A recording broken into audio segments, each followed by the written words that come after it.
विधेयक को पारित किया जाए। जो सदस्य इसके पक्ष में है वो हाँ कहें। To introduce a bill to regulate the appointments, conditions of service. One notice given by Dr. John Vitas opposing the introduction of Chief Election Commissioner, other election commissioners, appointment of condition service of term of Bill 2023. मुख्य चुनाव आयुक्त और चुनाव आयुक्तों की नियुक्ति panel को लेकर दोनों सदनों में हंगामा। पहले राज्यसभा से और अब लोकसभा से सीईसी अपॉइंटमेंट बिल पास हो गया। इस बिल के पास होते ही मुख्य चुनाव आयुक्त और चुनाव आयुक्तों की नियुक्ति पैनल में अब बदलाव हो जाएगा। इस बिल के मुताबिक अब इस पैनल में प्रधानमंत्री, एक कैबिनेट मंत्री और विपक्षी दल का एक नेता होगा। इस बिल के जरिए चुनाव आयुक्तों की नियुक्ति पैनल से अब सीजेआई को बाहर कर दिया गया है। सरकार इसे चुनावी ढांचे में नए तंत्र स्थापित करने की दलील दे रही है। दोनों सदनों से ये बिल पास हो जाने के बाद अब इस पर सहमति के लिए राष्ट्रपति को भेजा जाएगा। आज लोकसभा में इस नए बिल पर चर्चा भी की गई, जिसमें कानून मंत्री अर्जुन राम मेघवाल ने कहा कि मुख्य चुनाव आयुक्त और चुनाव आयुक्तों की सेवा शर्तों पर 2091 का अधिनियम एक आधा अधूरा प्रयास था। क्लॉज 5 ये कहता है, clause 5 provides for qualification of chief election commissioner and other election commissioner the persons eligible for such appointment shall be the person who are holding or have held the post equivalent to the rank of secretary to the government of India. इसका मतलब qualification दी हुई है, उसको उन्होंने पूरा अध्ययन नहीं किया और शायद बोलकर चले भी गए हैं।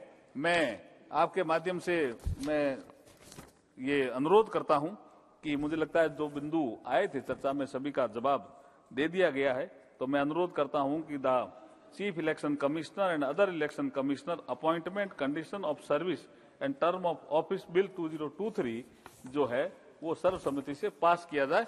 वहीं नया बिल पिछले कानून की तरफ से छोड़े गए होल्स को कवर करता है। ये कहते हुए अर्जुन राम मेघवाल ने इसे पारित करने की गुजारिश की। लोकसभा में इसके बाद ये बिल ध्वनिमत से पारित कर दिया गया। इसके लिए सहमति और असहमति की प्रक्रिया भी पूरी की गई। प्रश्न है कि विधेयक पर विचार किया जाए।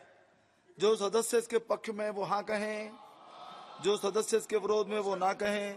मेरे विचार में निर्णय हाँ वालों के पक्ष में हुआ। हाँ वालों के पक्ष में हुआ। विधेयक पर विचार करने हेतु प्रस्ताव को स्वीकृत किया गया। अब सभा विधेयक पर खंडवार विचार करेगी। प्रश्न है कि खंड 2 से 21 विधेयक का अंग बने। जो सदस्य इसके पक्ष में वो हाँ कहें, जो सदस्य इसके विरोध में वो ना कहें। मेरे विचार में निर्णय हाँ वालों के पक्ष में हुआ। हाँ वालों के पक्ष में हुआ।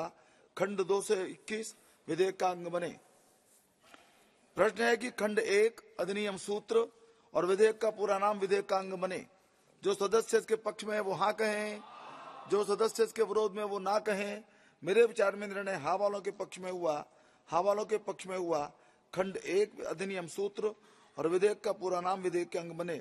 माननीय मंत्री जी अब प्रस्ताव करें कि विधेयक को पारित किया जाए। माननीय सभापति महोदय, मैं अनुरोध करता हूं कि विधेयक को पारित किया जाए। प्रश्न है कि विधेयक को पारित किया जाए।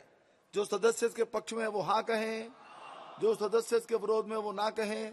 मेरे विचार में निर्णय हाँ वालों के पक्ष में हुआ। हाँ वालों के पक्ष में हुआ। प्रस्ताव स्वीकृत हुआ और विधेयक पारित हुआ। बहरहाल राष्ट्रपति की तरफ से इस बिल पर मुहर लग जाने के बाद ये बिल कानून का रूप ले लेगा। हालांकि ये बिल सवालों के घेरे में ही है, क्योंकि चुनाव आयुक्तों की नियुक्ति पैनल में 3 सदस्य होते हैं और उनकी नियुक्ति इन्हीं 3 सदस्यों की मंजूरी और नामंजूरी के बहुमत के आधार पर की जाती है। ऐसे में जब पीएम और एक कैबिनेट मंत्री ही इस पैनल में शामिल होंगे तो अकेला विपक्ष का नेता का इस पैनल में रहने का क्या मतलब रह जाएगा? ये सवाल बड़ा है, जो कि जनता को सरकार से पूछनी चाहिए। इस खबर में बस इतना ही। बाकी अपडेट्स के लिए जुड़े रहें वन इंडिया हिंदी के साथ।